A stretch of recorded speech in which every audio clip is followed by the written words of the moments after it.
Atos, capítulo 2, versículo 37 ao 41. Diz assim: Ouvindo eles estas coisas, compungiu-se-lhes o coração e perguntaram a Pedro e aos demais apóstolos: Que faremos, irmãos? Respondeu-lhes Pedro: Arrependei-vos e cada um de vós seja batizado em nome de Jesus Cristo, para a remissão de vossos pecados, e recebereis o dom do Espírito Santo. Pois para vós outros é a promessa, para vossos filhos e para todos que ainda estão longe, isto é, para quantos o Senhor Deus chamar. Com muitas outras palavras, deu testemunho e exortava-os, dizendo: Salvai-vos desta geração perversa. Então os que lhe aceitaram a palavra foram batizados, havendo um acréscimo naquele dia de quase 3.000 pessoas. Amém? Uma coisa que eu aprendi recentemente nessa nossa atividade que a gente está tendo de discipulado lá no Discord, né, sobre interpretação bíblica, que é muito importante a gente sempre ir para o texto de maneira espiritual, de maneira ligada, né, com o Espírito, para entender o que o Espírito quer nos conduzir. E um dos textos que a gente leu lá é de Paulo em Efésios, em que ele fala que ele sempre ora para Deus abrir os olhos do coração da igreja que vão receber também a mensagem. Então, com base nisso, eu queria orar rapidinho antes da gente expor o texto aqui. Pai, nós te louvamos, bendizemos o teu santo nome. Que neste momento o teu Espírito nos conduza na tua verdade, na palavra da tua verdade, Senhor, e assim como Paulo diz aos Efésios, que ele possa iluminar os olhos do nosso coração, que ele nos encha com a sabedoria do conhecimento e que nós sejamos cheios do teu Espírito, nós sejamos alimentados pela tua palavra, Senhor, que nós sejamos fortalecidos pelo teu Espírito através da exposição do teu Evangelho e da tua palavra, Senhor. Sê conosco e continua conosco em nome de Jesus. Para a gente entender esse texto que a gente leu, a gente vai precisar voltar alguns passos aqui, né? Você viu aí que o texto ele começa dizendo: ouvindo eles estas coisas. A gente precisa primeiro entender quem são eles e que coisas são essas.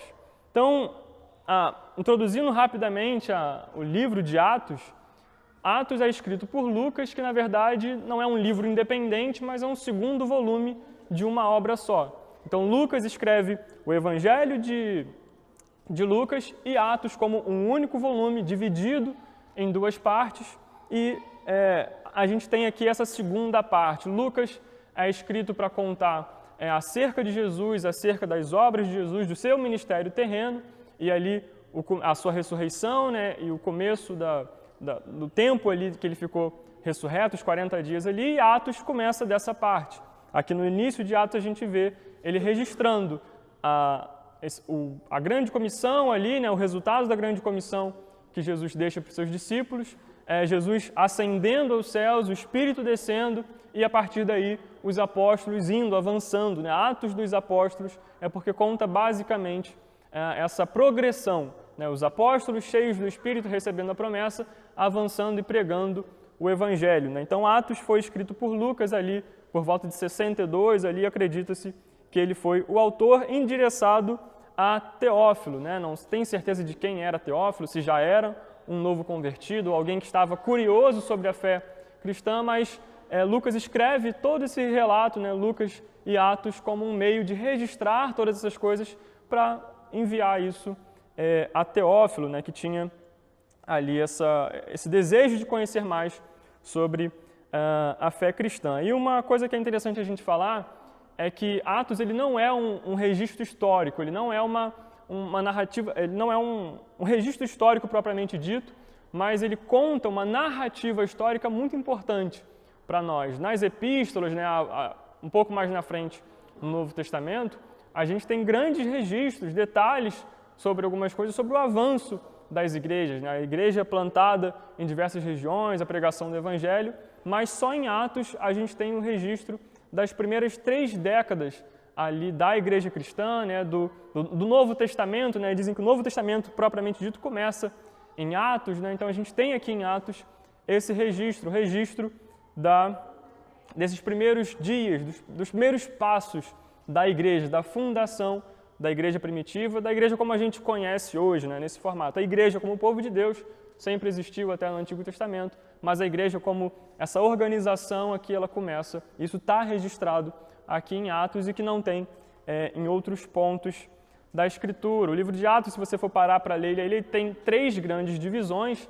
Uma primeira parte que vai do início até o capítulo 8, que fala basicamente sobre, no iniciozinho, essa ascensão de Jesus, a descida do Espírito Santo e a fundação da igreja e o testemunho dos apóstolos em Jerusalém.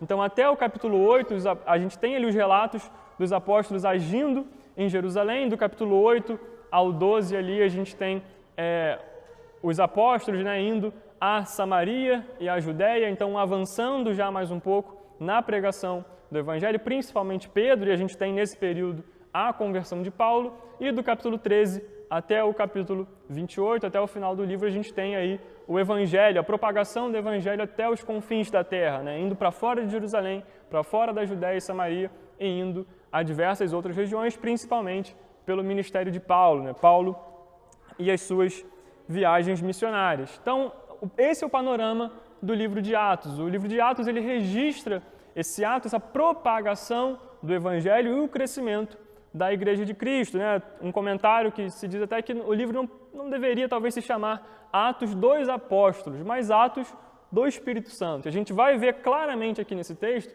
que é o Espírito Santo que agia por meio dos apóstolos, é o Espírito Santo que capacitava. Então hoje a gente vai entender um pouquinho aqui de como o poder do Espírito capacitou e capacita a gente hoje para manter esse crescimento e essa propagação do Evangelho. Então aqui na primeira sessão do livro de Atos, no primeiro capítulo, do versículo 1 ao 8, a gente tem um prólogo, a gente tem Lucas aqui fazendo essa conexão. Ele fala, assim como eu te escrevi, Teófilo, no primeiro livro, sobre isso e aquilo, estou escrevendo aqui agora esse segundo. Ele começa a contar nesse início esse processo das palavras de Jesus, a promessa que Jesus deixa ali antes de ascender aos céus e a sua ascensão. Eu queria ler com vocês o versículo 8 do capítulo 1, que tem esse registro que é importante para a gente entender o capítulo 2.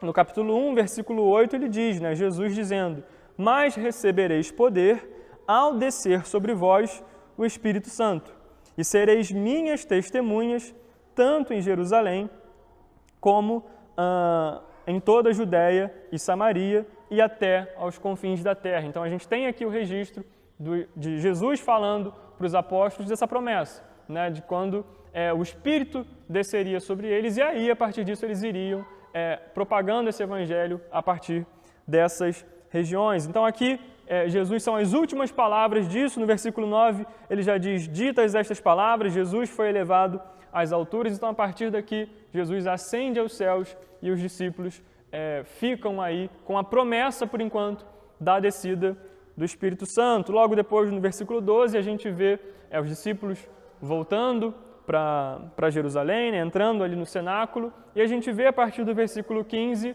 Pedro tomando a iniciativa dentro dos apóstolos e fazendo a proposta de escolher aquele que ficaria no lugar de Judas. Então, dos 12 apóstolos, dos 12 discípulos, Judas já tinha morrido, já tinha se perdido, e aí eles acham por bem escolher aquele que tomaria o lugar de Judas e fazem ali uma escolha entre José e Matias, e a sorte cai sobre Matias, e Matias é escolhido como o 12º apóstolo no lugar de Judas. Então, isso é o relato do capítulo 1. Então, a gente tem aqui a promessa, o Jesus ascendendo aos céus e os apóstolos se reorganizando, né? Completando o time ali e estando em Jerusalém, aguardando essa promessa. E no capítulo 2, a gente começa aqui, e aí já no capítulo 2 eu queria entrar em mais alguns detalhes, né? A gente vai parar aqui em alguns textos para poder entender de novo quem eram aqueles e que coisas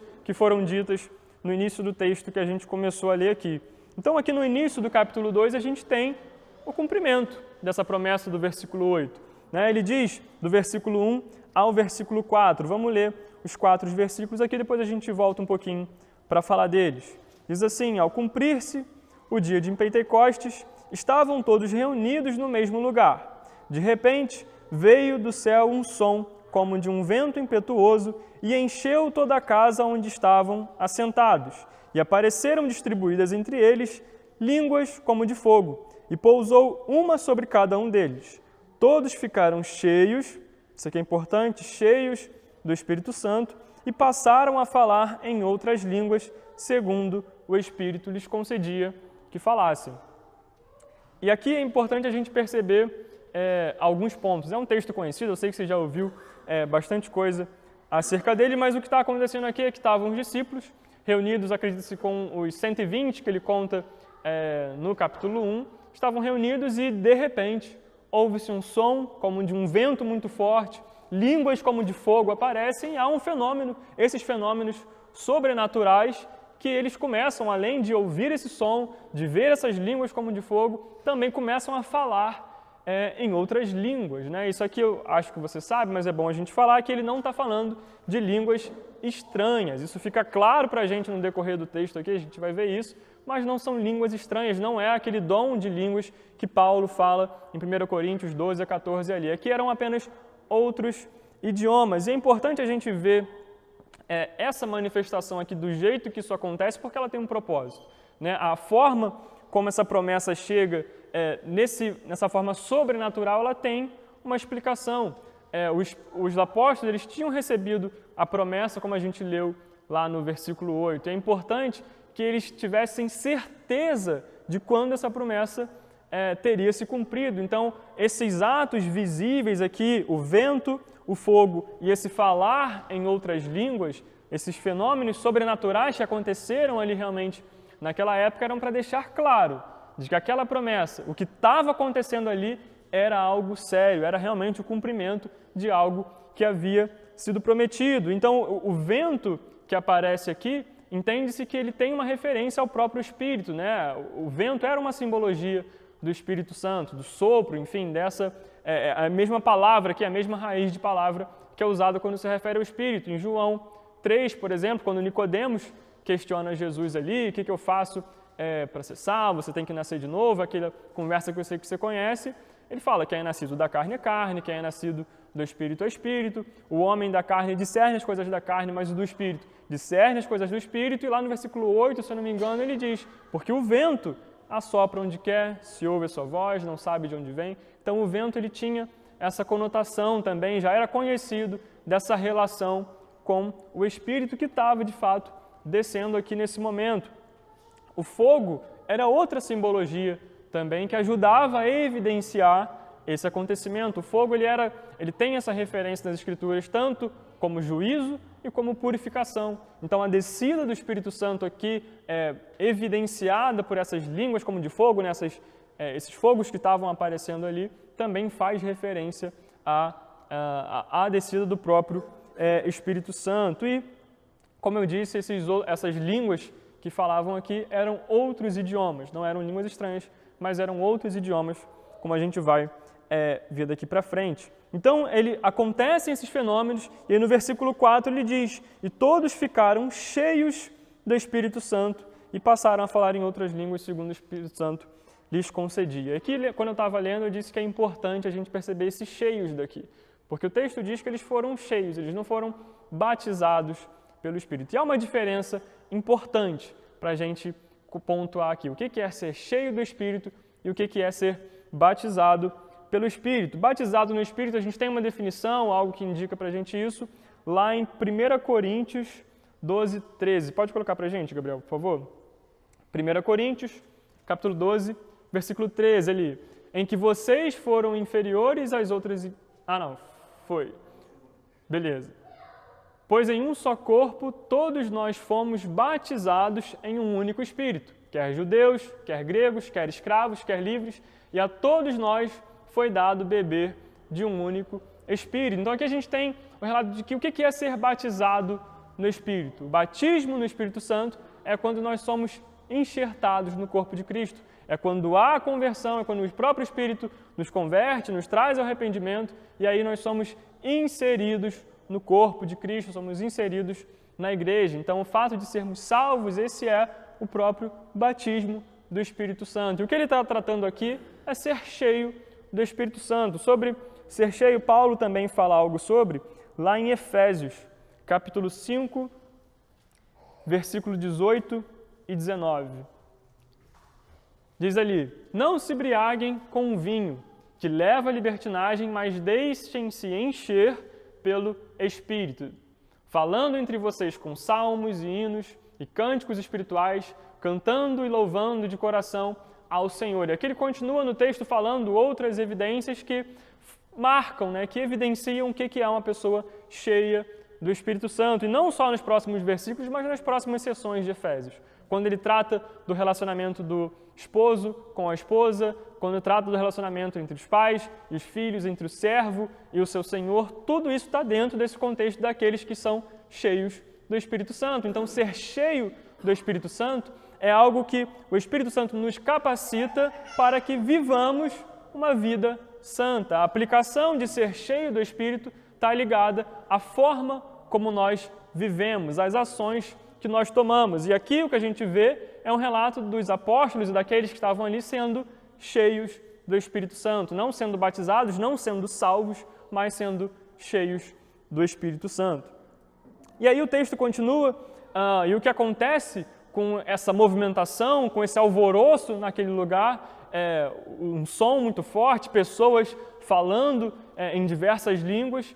Como era dia de Pentecostes, a cidade estava cheia, era uma festa importante para o povo judeu, para Jerusalém, e vinham diversas pessoas de diversos lugares para participar da festa. O que acontece é que o texto diz para a gente que essas pessoas que estavam próximas ali, a multidão, ouvindo esse barulho, ouvindo aquilo ali, se achega para entender, para ver o que estava acontecendo, afinal, estava acontecendo alguma coisa diferente, alguma coisa estranha estava acontecendo ali. E aí, do versículo 5 ao versículo 13, a gente tem esse relato das pessoas chegando, de onde elas eram. E do versículo 11 ao 13, da parte B, na verdade, do 11, eu queria ler com vocês aí, para a gente introduzir a próxima parte.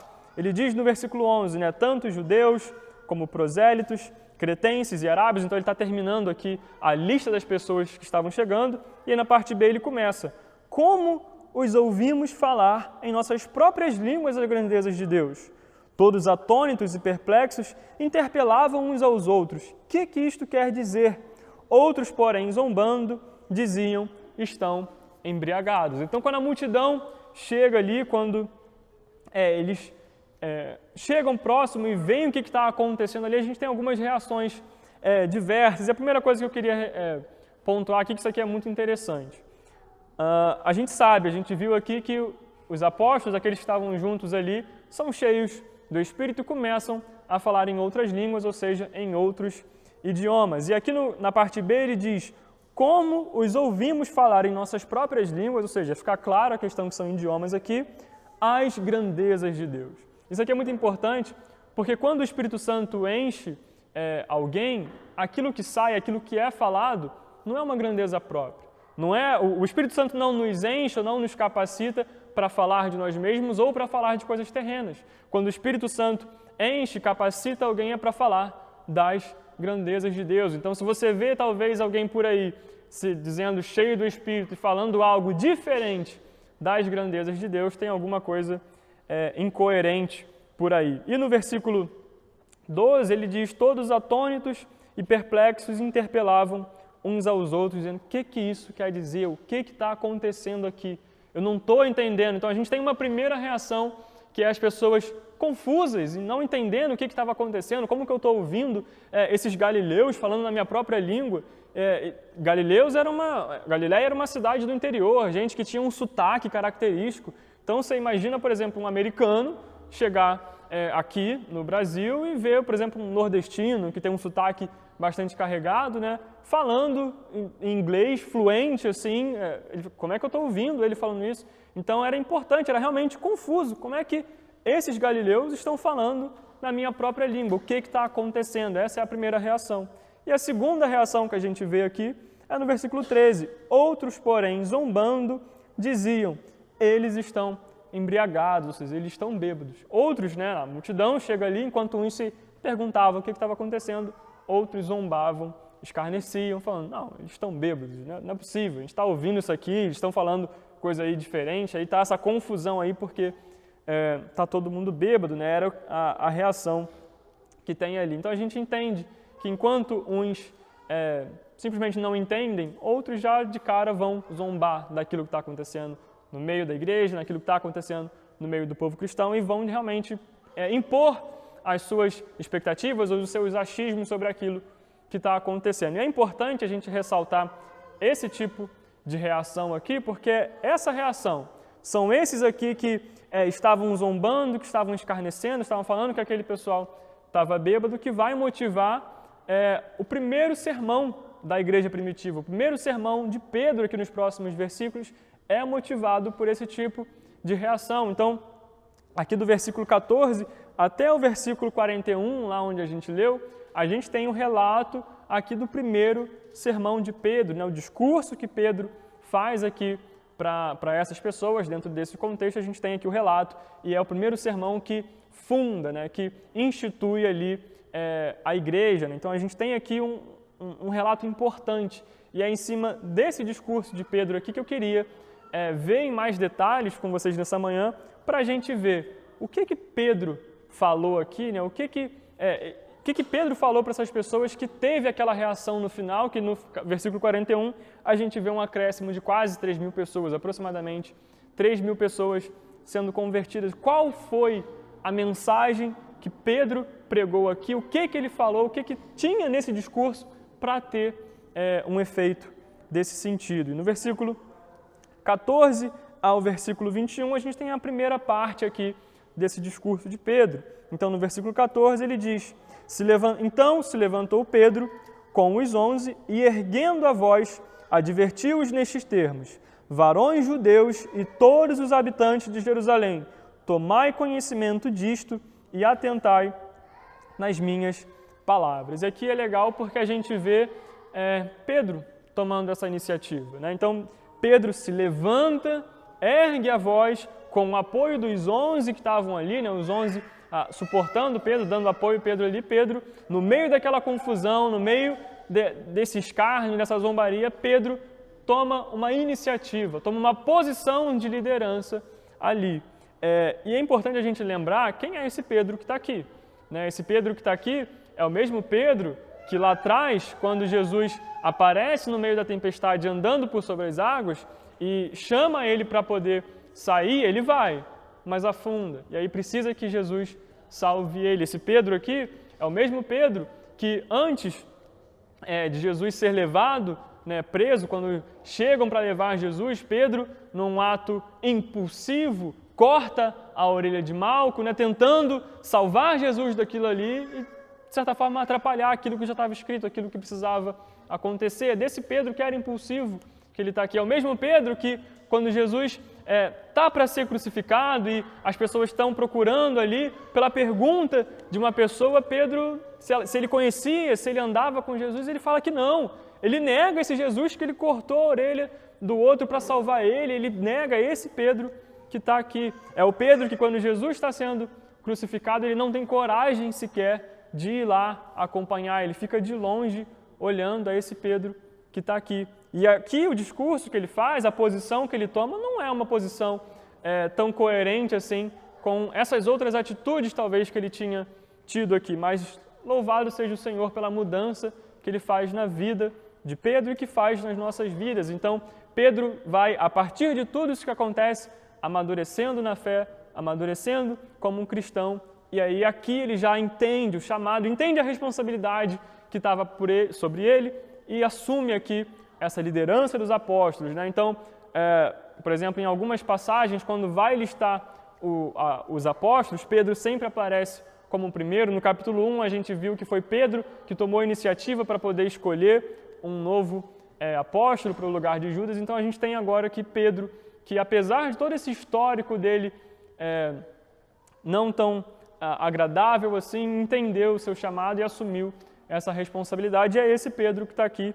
e se levanta e ergue a voz e chama a atenção daqueles que estavam zombando. Então, Pedro toma essa iniciativa, chama a responsabilidade para ele e fala: varões judeus, todos os habitantes de Jerusalém, tomai conhecimento disto, atentai nas minhas palavras. Ou seja, preste atenção aqui, deixa que eu vou explicar para vocês o que está acontecendo. E no versículo 15, ele primeiro vai refutar essa ideia do porquê que aqueles que estavam ali não estavam bêbados, né? Ele diz: estes homens não estão embriagados, como vim dispensando, sendo esta a terceira hora do dia. Terceira hora para os judeus, naquela época, a hora era contada a partir do nascer do sol, ali por volta das 6 da manhã. Então, terceira hora aqui eram 9 horas da manhã. Então, eram 9 horas da manhã e Pedro fala, eles não estão bêbados porque são 9 horas da manhã. E como era um dia de festa, como era um dia de Pentecostes, era comum que o povo fizesse um jejum até pelo menos às 10 horas.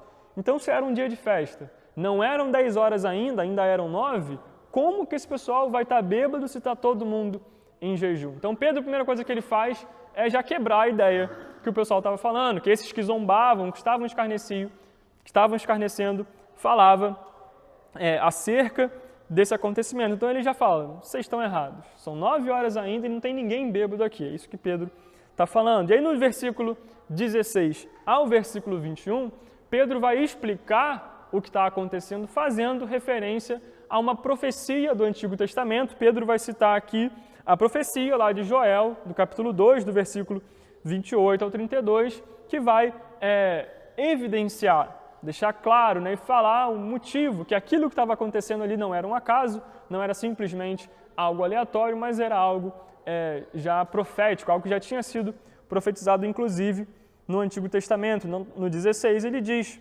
mas o que ocorre é o que foi dito por meio do profeta Joel.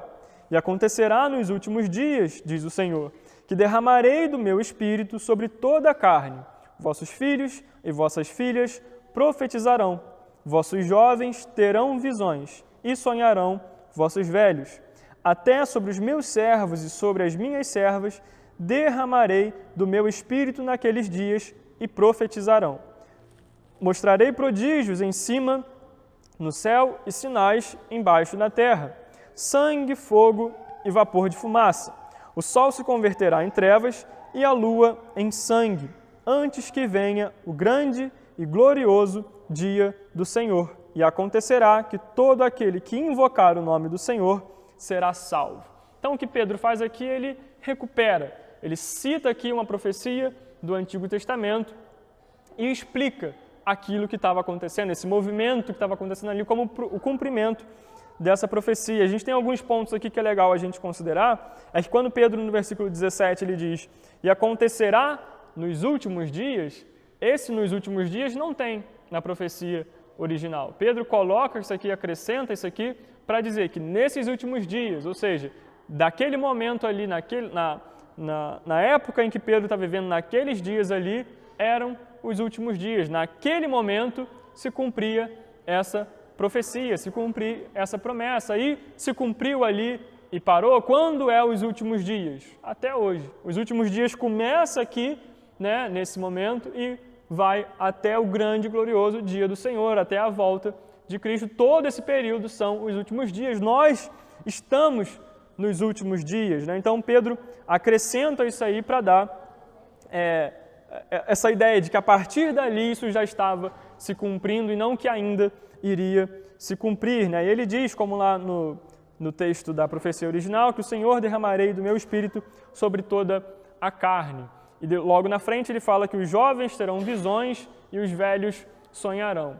Visão, sonho, eram duas formas bem comuns, ou duas das principais formas de revelação que aconteciam no Antigo Testamento. Era comum que reis, profetas ou sacerdotes tivessem sonhos ou visões acerca de alguma revelação que o próprio Deus dava no Antigo Testamento. Então, quando Pedro fala isso aqui, diz que está se cumprindo essa referência de sonhos e visões a toda a carne, o que significa isso aqui para eles e para nós é que a partir desse momento, aquilo que a revelação que tinha acerca só para alguns, só para os reis, profetas, sacerdotes, hoje será derramada sobre toda a carne, sobre todos os povos, sobre todos aqueles a quem o Senhor chamar, que é o que a gente vai ver no final do texto. Então a gente tem aqui a promessa, o cumprimento dessa profecia sendo cumprido, o Espírito sendo derramado sobre toda a carne, sobre todas as pessoas. Isso é o que ele diz aqui nessa parte, né, sobre acerca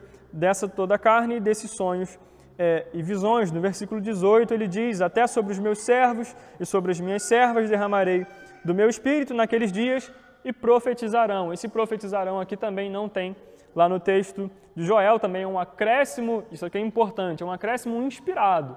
Isso aqui também é escritura, isso aqui também é o cânon. Então o que Pedro fala aqui, ele fala inspirado pelo Espírito, ele não está simplesmente colocando da vontade dele aqui, falando, acrescentando alguma informação numa profecia do Antigo Testamento. O que ele acrescenta aqui é inspirado pelo próprio Espírito, já que tudo isso faz parte do texto bíblico, né? Então Pedro, inspirado, também acrescenta esse e profetizarão aqui, que dá essa ideia de continuidade, né? Isso que está acontecendo aqui não para por aqui, isso vai continuar acontecendo durante toda a época, enquanto durarem os últimos dias. Os vossos jovens, os vossos velhos, toda a carne vai receber, né, o Espírito Santo, ele já está sendo derramado sobre todas as pessoas. Então aqui a gente tem essa primeira parte dessa profecia que mostra o cumprimento dessa promessa. E aqui é importante a gente ressaltar que essa profecia, essa promessa de Joel 2, ela não se cumpre por inteiro em Atos 2 e nem nos dias de hoje ainda. Do versículo 19 ao 21, a gente vê o final da profecia, que vocês vão concordar que é algo que ainda não aconteceu. Diz assim o texto: mostrarei prodígios em cima do céu e sinais embaixo da terra, sangue, fogo e vapor de fumaça. O sol se converterá em trevas e a lua em sangue, antes que venha o grande e glorioso dia do Senhor. Então, antes que haja o dia do Senhor, né, o dia em que Cristo irá voltar para buscar a sua igreja, esse dia glorioso, haverá todos esses sinais, né? E por mais que a gente tenha algum evento astronômico de uma lua vermelha, alguma coisa, eu acho bem difícil que seja de fato isso aqui que está acontecendo. A ideia que parece aqui é algo bem mais impactante, algo bem mais astronômico ali, mais evidente, para deixar claro que esse dia do Senhor chegou, para ficar evidente que é o Cristo que está voltando. E no versículo 21, a profecia encerra dizendo: e acontecerá que todo aquele que invocar o nome do Senhor será salvo. Então a gente tem no final aí uma promessa, né? Já um proto-evangelho ali: aquele que invocar o nome do Senhor será salvo. Aquele a quem o Espírito descer sobre essa carne e invocar o nome do Senhor, esse será salvo. A gente tem então a promessa de salvação no final dessa profecia. Então aqui nesse trecho, a intenção de Pedro aqui é primeiro confrontar essas pessoas que, de fato, aquelas pessoas não estão bêbadas por conta do horário, e depois explicar, tendo evidências do Antigo Testamento, da lei que era conhecida por aqueles que estavam ouvindo, daquilo que estava acontecendo ali, que era o derramamento do Espírito sobre toda a carne, era o cumprimento dessa profecia. E aí agora, na próxima parte dos versículos, a gente tem a segunda parte aqui do discurso de Pedro, que ele vai, do versículo 22 ao versículo 36, ele vai agora, depois de ter explicado isso, confrontar essas pessoas com algumas informações ou com alguns pontos aqui acerca do que estava acontecendo. No versículo 22 ele diz: varões israelitas, atendei a estas palavras, mais uma vez chamando a atenção do povo. Ele diz: Jesus, o Nazareno, varão aprovado por Deus diante de vós com milagres, prodígios e sinais, os quais o próprio Deus realizou por intermédio dele entre vós, como vós mesmos sabeis. Então ele está falando o seguinte: presta atenção nisso daqui, eu já falei acerca da profecia do Antigo Testamento, mas vocês sabem o Jesus, esse mesmo, o Nazareno, que veio de lá, que ninguém dava nada por ele, aquele humilde, esse mesmo, aquele que o próprio Deus confirmou, aprovou no meio de vocês, por meio de sinais, de prodígios, de milagres, acerca esse Jesus que vocês lembram, vocês sabem de quem eu estou falando, ele era aprovado por Deus, como vocês mesmos sabem.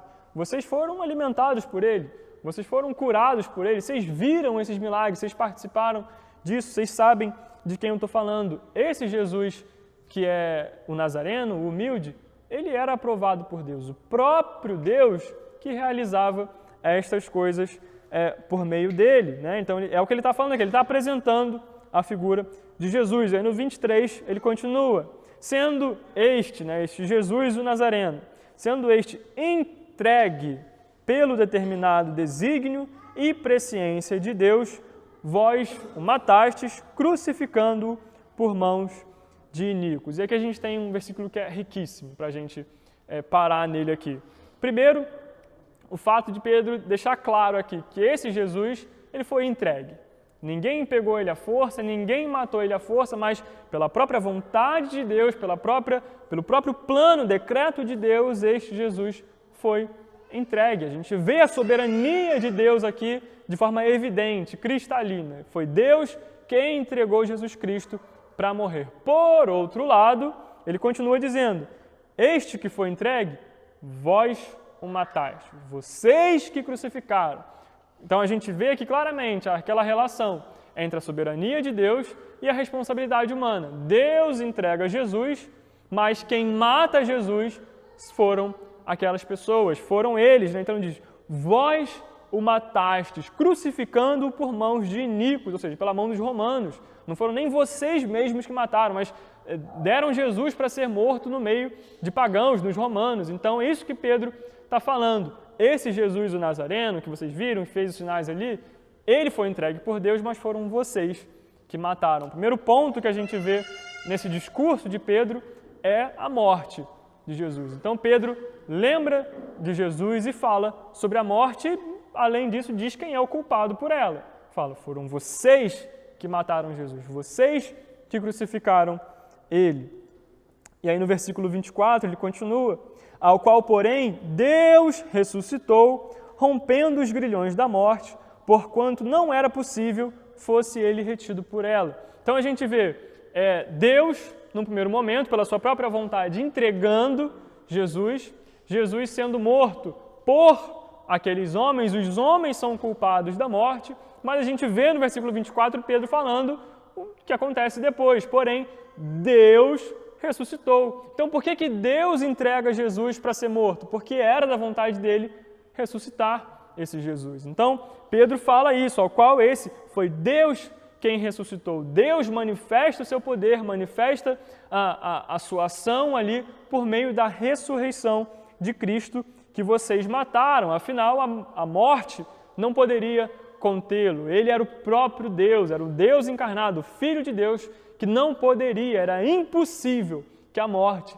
retesse esse Deus, esse homem a qual Deus ressuscitou. No versículo 24 é o que Pedro está falando aqui. E do versículo 25 ao versículo 28, Pedro continua e faz mais uma menção ao Antigo Testamento. Pedro aqui vai recitar o Salmo 16, do versículo 8 a 11, que é um salmo de Davi, para poder confirmar ou validar isso que ele está falando acerca da ressurreição de Cristo. Versículo 25, porque a respeito dele, diz Davi, diante de mim via sempre o Senhor, porque está à minha direita, para que eu não seja abalado.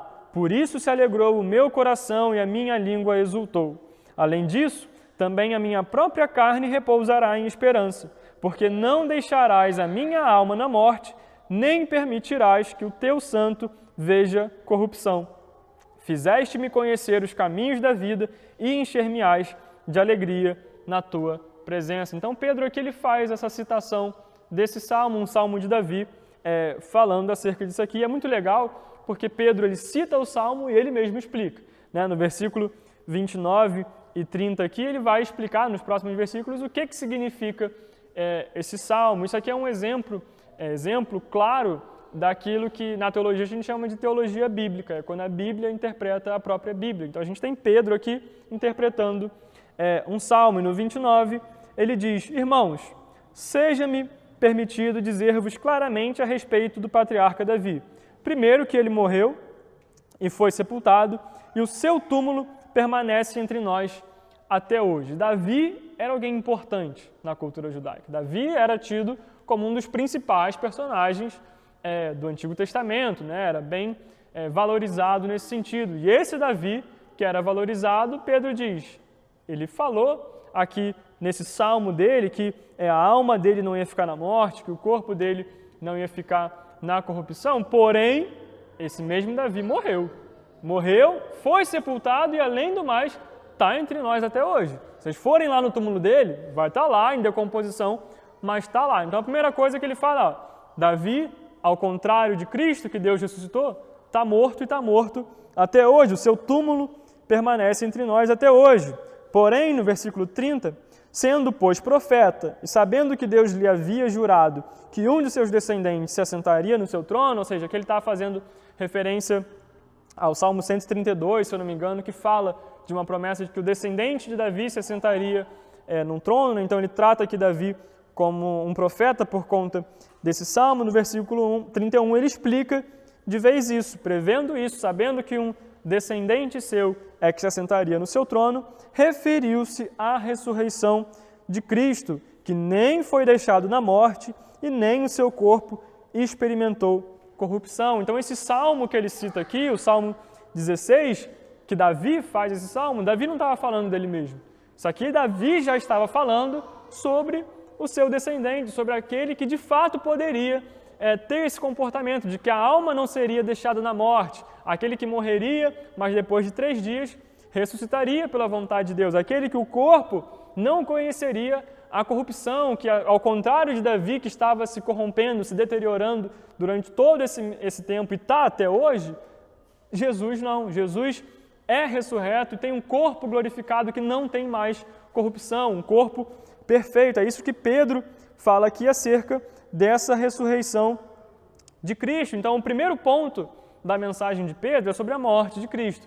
E o segundo ponto é sobre a ressurreição. Então, você já vê Pedro aqui estruturando a mensagem dele nesse sentido. No versículo 32, ele ainda diz: a este Jesus, Deus ressuscitou, do que todos nós somos testemunhas. Então, esse mesmo Jesus que vocês conhecem, que eu acabei de falar aqui, Deus o ressuscitou. Mais uma vez, foi Deus quem aprove fazer essa obra para que ele fosse ressuscitado e para que o seu nome fosse glorificado. Então, Deus que aprovou a sua obra entre vocês, fazendo sinais no meio de nós, e nós somos testemunhas disso, é o que ele diz aqui, e ainda assim Deus aprovou a sua divindade, ressuscitando dentre os mortos. E no versículo 33, ele caminha para encerrar essa parte aqui do seu discurso, ele diz: exaltado, pois, à destra de Deus, tendo recebido do Pai a promessa do Espírito Santo,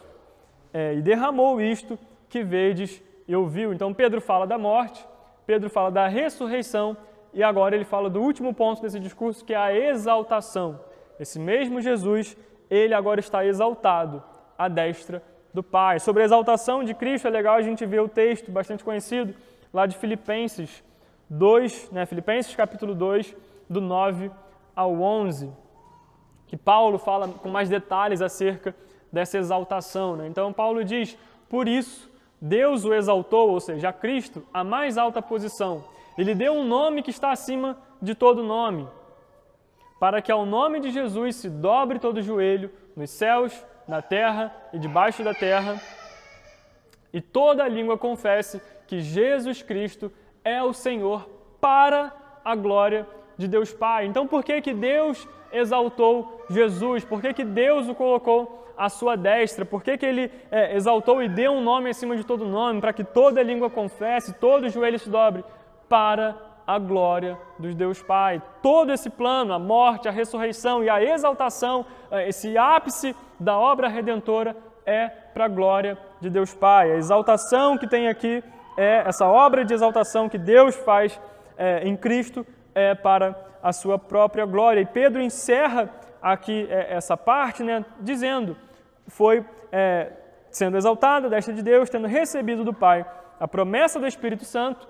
derramou isto que vedes e ouvis. Ou seja, tudo isso que aconteceu aqui foi o derramamento do Espírito, derramado por esse Jesus que agora está exaltado, que ressuscitou depois que vocês o mataram. Esse é o discurso que Pedro traz aqui nesse momento. E ele confirma, ele resume isso acerca da exaltação aqui, ainda citando mais uma vez um salmo. Então você vê que Pedro ele está sempre orientado e sempre baseando as palavras dele no Antigo Testamento, naquilo que era tido como verdade, como conhecimento, como conhecido do povo que estava ouvindo. Ele fala aqui para os israelitas, para todo o povo de Jerusalém, aqueles que estavam próximos. Então, esses que conheciam o Antigo Testamento e conheciam esses textos, Pedro está validando aquilo que estava acontecendo acerca desses textos. Então, no 34 e 35, aqui ele cita Salmos 110:1, dizendo, né, porque Davi não subiu aos céus, mas ele mesmo declara, disse o Senhor ao meu Senhor, assenta-te à minha direita, até que eu ponha os teus inimigos por estrado dos teus pés. Então, a gente está vendo aqui, mais uma vez, Pedro validando essa exaltação com um texto do Antigo Testamento. E no versículo 36, ele resume, né, de forma mais sucinta possível o seu discurso. Ele resume aquilo que causou, né, a reação que a gente leu no início do versículo 37 em diante. Ele diz, esteja absolutamente certa, pois, toda a casa de Israel, de que a este Jesus que vós crucificastes, Deus o fez Senhor e Cristo. Então ele diz, de uma coisa vocês não podem ter dúvidas, tem que estar claro, vocês têm que ter certeza disso. O Jesus, este Jesus, o Nazareno, aquele humilde, o que veio da Galileia, aquele que Natanael fala que como poderia vir alguma coisa de lá, a pedra de tropeço, esse Jesus, esse que fez sinais entre vocês, que curou, que alimentou, que sarou vocês, esse mesmo Jesus que andou no meio de vocês, que vocês mataram, ou seja, que vocês crucificaram a este Jesus, Deus o exaltou, né? Deus o fez Senhor e Cristo. Irmãos, eu não sei se você já parou para pensar nisso, mas isso é muito comum, tem muito filme que trata disso. Um exemplo que eu lembrei, né, olhando esse texto aqui, é aquela série da Marvel lá do Punho de Ferro, não sei se você já viu. A história que tem um cara, que ele é de uma família rica e tem uma grande empresa. E os sócios da empresa, eles, conspirando para assumir o poder ali, armam e faz com que aconteça um acidente lá, né? E, enfim, a família morre, só o tal do Daniel lá fica vivo, que é o Punho de Ferro. Passa muito tempo, ele fica lá treinando, não sei onde, depois ele volta para tomar aquilo que era dele, enfim, assumir a empresa lá, e, enfim, isso acontece em diversos outros filmes. Você já parou para prestar atenção na reação dessas pessoas quando tem certeza que alguém está morto, que você mandou matar, e essa pessoa volta do nada, como dono de tudo? É o que estava acontecendo aqui, é o que Pedro está falando. Vocês mataram Jesus. Vocês deliberadamente em praça pública falaram, crucifica, crucifica, solta o bandido que eu conheço, mas crucifica esse Jesus. Esse Jesus agora está vivo e agora é Senhor de todas as coisas. E esse tipo de palavra dura, difícil aqui, mas a verdade pregada é que leva à reação que a gente leu no início, a partir do versículo 37. Então essa palavra dura, de culpa, vocês mataram alguém que agora está vivo e é dono, é Senhor sobre todas as coisas. É essa a palavra que a gente vê aqui. E para a gente caminhar aqui para encerrar, né, no texto que a gente leu, então, ouvindo eles quem? Todos esses judeus, todas essas pessoas, essa multidão que estava junto ali, que chegaram lá para entender o que estava acontecendo na descida do Espírito Santo. Ouvindo estas coisas, o que? Essa mensagem de que esse Jesus foi morto por vocês e agora está vivo, o que aconteceu? Compungiu-se-lhes o coração. Essa palavra aqui, no grego, lá no original, né, a gente até comentava sobre isso no estudo de interpretação bíblica, ela significa literalmente perfurar, né? Faz referência a um objeto pontiagudo, perfurante, que atravessa alguma coisa, que fura alguma coisa. Então, o que acontece? Eles, ouvindo essas coisas, o Espírito Santo pega e fura, atravessa o coração deles com essa palavra, perfura esse coração. E aí a reação é, e perguntaram a Pedro e aos demais apóstolos, que faremos, irmãos? Ou seja, numa versão mais atual, e agora, quem poderá nos defender? É isso que acontece, eles estão aqui desesperados. Aquele que eu matei, aquele que eu deliberadamente estava lá pedindo para crucificar, ele está vivo. O que eu vou fazer agora? Né?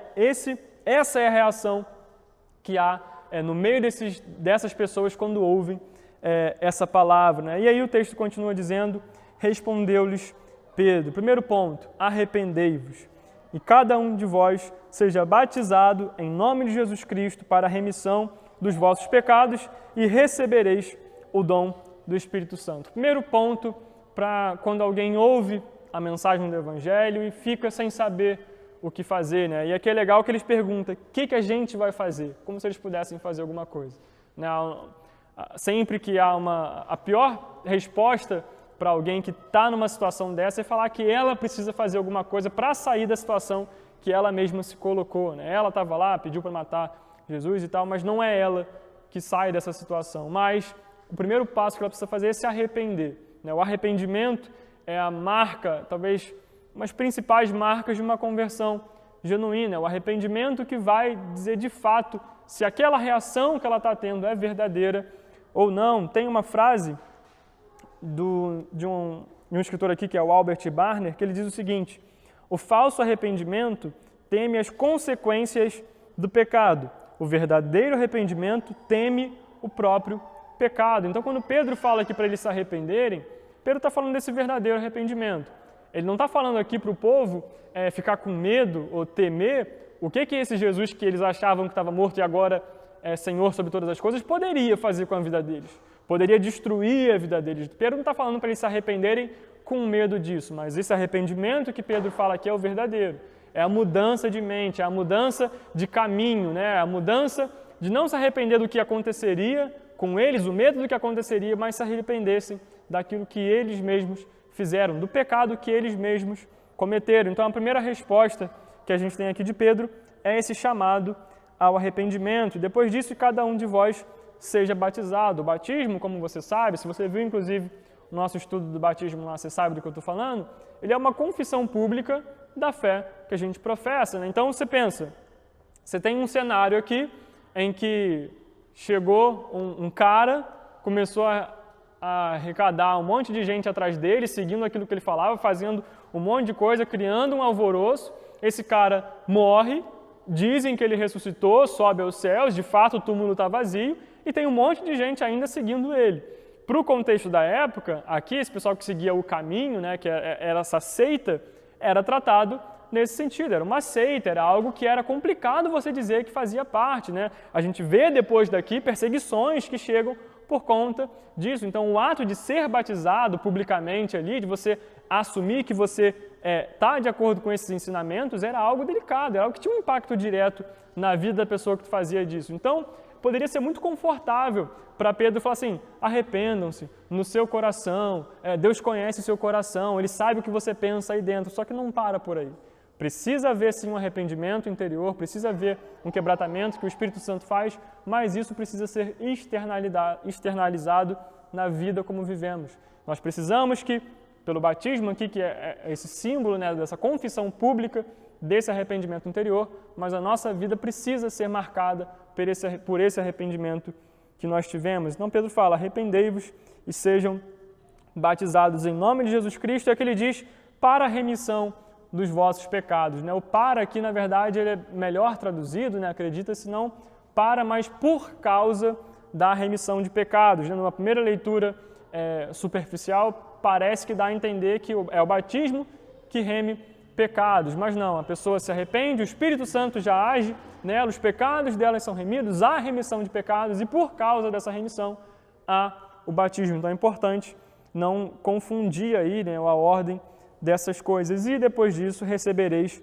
o dom do Espírito Santo. Né? Esse dom aqui é um dom imerecido, né? A palavra aqui fala dessa graça, né, desse recebimento. E aqui ele está falando do próprio Espírito, não fala necessariamente dos dons do Espírito, mas do recebimento do próprio Espírito, que era o objeto, né, o ponto principal dessa promessa lá da profecia de Joel 2, que Pedro fala aqui, era a promessa que Jesus falou antes de ascender. Essa promessa, receber esse Espírito, era o que estava sendo prometido. No versículo 39, ele continua: pois para vós outros é a promessa, para vossos filhos e para todos os que ainda estão longe, isto é, para quantos o Senhor Deus os chamar. Então ele fala, essa mensagem de arrependimento, de quebrantamento, de mudança e o recebimento do Espírito a partir daí, essa é a promessa que vocês, judeus, já receberam, que está aí para os nossos filhos, mas que é para toda a carne, então, até inclusive para os que estão longe, ou seja, para os gentios também estão dentro dessa promessa, ou seja, é para todos a quanto o Senhor Deus chamar, né? É que a gente tem mais uma vez a relação entre a soberania de Deus e a responsabilidade do homem. Lá no versículo 21, a gente viu: e acontecerá que todo aquele que invocar o nome do Senhor será salvo. mas quem invoca o nome do Senhor? Apenas aqueles a quem o próprio Deus chamar, né? Então fica claro aí também a questão da eleição e a responsabilidade do homem em invocar o nome do Senhor, mas a partir da soberania dele. Aí a gente encerra aqui nesses últimos versículos, no 40, com muitas outras palavras, deu testemunho e exortava-os, dizendo: salvai-vos desta geração perversa. Então entende-se que Pedro, a partir disso, ainda continuou ali explicando, falando, né? Continuou exortando as pessoas que estavam ouvindo ali, que estavam confusas por essa mensagem dura de Pedro. Então Pedro continua dizendo: salvai-vos dessa geração perversa, ou seja, arrependam-se, voltem, saiam desse caminho, se salvem, né? No sentido de aceitem essa mensagem, arrependam-se e recebam o Espírito Santo. E no 41, então os que lhe aceitaram a palavra foram batizados, havendo um acréscimo naquele dia de quase 3.000 pessoas. Então, não se sabe a quantidade, né, de gente, dessa multidão que estava ali presente. O que se sabe são duas coisas. Que, primeiro, aqueles que lhe aceitaram a palavra, ou seja, de todos que estavam ali, nem todo mundo aceitou essa palavra.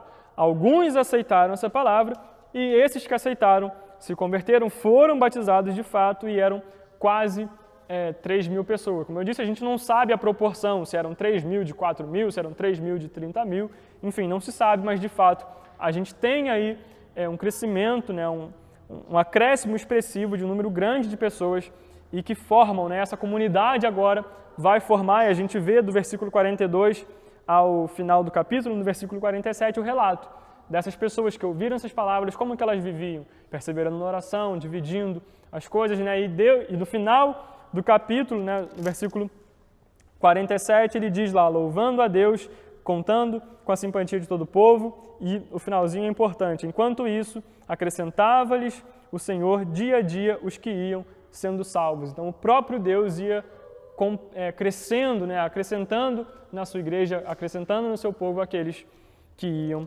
sendo salvos. Então, algumas coisas a gente pode, para a gente já encerrar aqui agora, algumas aplicações a gente pode fazer acerca disso que a gente viu aqui, né? Acerca da descida do Espírito Santo enchendo essas pessoas, da iniciativa de Pedro, da mensagem de Pedro e dessa reação que a gente vê aqui dele. Primeira coisa que a gente precisa pontuar aqui, que é válido para nós hoje, é acerca da responsabilidade que nós temos em nos posicionar em momentos de incredulidade.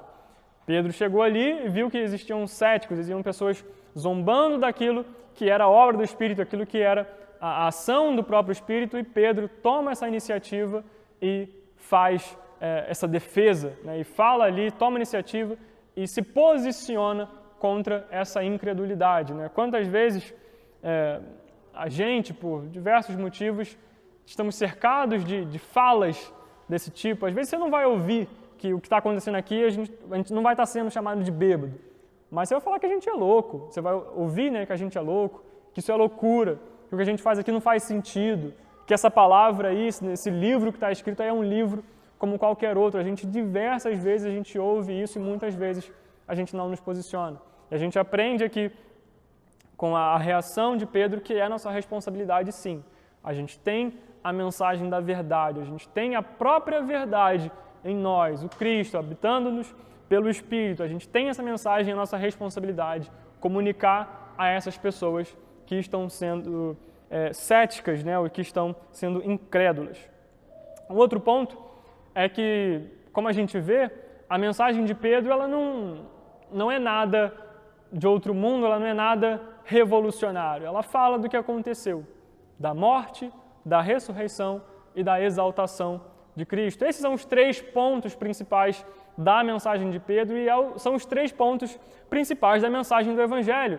Quando a gente se posiciona contra essa incredulidade, a gente não precisa e nem deve tentar se posicionar contra ela contra argumentos próprios. A gente não fala aqui, como Paulo diz, eu não falo com vocês a partir de sabedoria humana, mas a gente fala acerca do Evangelho. É o Evangelho que é a mensagem e é o único argumento possível e útil para combater esses períodos de incredulidade. Então, a mensagem do Evangelho é pregada por Pedro, e aqui um ponto muito importante que não pode faltar na mensagem do Evangelho. O Evangelho fala sobre a morte, fala sobre a ressurreição, fala sobre exaltação e fala sobre a culpa daqueles que estão ouvindo. As pessoas que ouvem a mensagem do Evangelho precisam entender que elas são culpadas. Precisam entender que elas não estavam lá naquela época gritando para crucificar, não foram elas que participaram daquilo ali, mas que elas são tão culpadas quanto, porque o que crucificou Jesus naquele dia foi o mesmo pecado que entrou por Adão e que está em nós, e que todos nós somos filhos de Adão, todos nós temos participação nesse pecado, e se nós pecamos, nós somos culpados. Então a mensagem do Evangelho ela precisa expor esse problema. Se a pessoa não sabe que ela tem um problema, se a pessoa não sabe que ela está perdida, se ela não sabe que ela é culpada, por que ela vai querer um Salvador? Por que ela vai entender e vai se arrepender se ela não sabe que ela é culpada, se ela não sabe que ela está perdida? Então Pedro prega a mensagem do Evangelho e expõe a culpa, de forma dura, de forma direta, mas expõe a verdade. Esse é o segundo ponto. E o terceiro ponto é que, a partir dessa mensagem, a gente precisa expor a culpa, mas glória a Deus por Cristo, de que o Evangelho ele não fala só da culpa, mas ele também fala da solução. Pedro, depois de apresentar e falar, vocês são culpados, ele fala, o que a gente vai fazer? Arrependam-se. Então, a partir desse momento, quando você fala a verdade e a culpa, Pedro precisa, e ele fala isso, ele conta com o arrependimento. Então, é importante que depois da pregação do Evangelho, haja o apelo ao arrependimento. Aqueles a quem Deus chamar, aqueles a quem Deus separou, aqueles que são os eleitos responderão a essa mensagem, aceitarão essa palavra. Então que a gente clame, chame esse arrependimento. Eu não sei se você que está aqui hoje ou você que está assistindo a gravação ainda não teve um encontro, mas é tempo. Enquanto nós estamos vivos, falamos disso no estudo, depois que morre, aí já não tem o que fazer. Mas enquanto a gente está aqui, é tempo de se arrepender, é tempo de se voltar aos caminhos do Senhor. O Evangelho expõe o seu problema, expõe a sua culpa, mas também apresenta o Salvador que pode te livrar dela. E por último, o resultado dessa pregação. Aqui a gente vê um acréscimo expressivo, 3.000 pessoas. E talvez isso pode ter uma reação diversa na gente. A gente pode... Tem dois extremos que a gente não pode cair. A gente não pode achar que só vale pregar o Evangelho para um evento com 3 ou mais mil pessoas, para que todos se convertam, não é isso.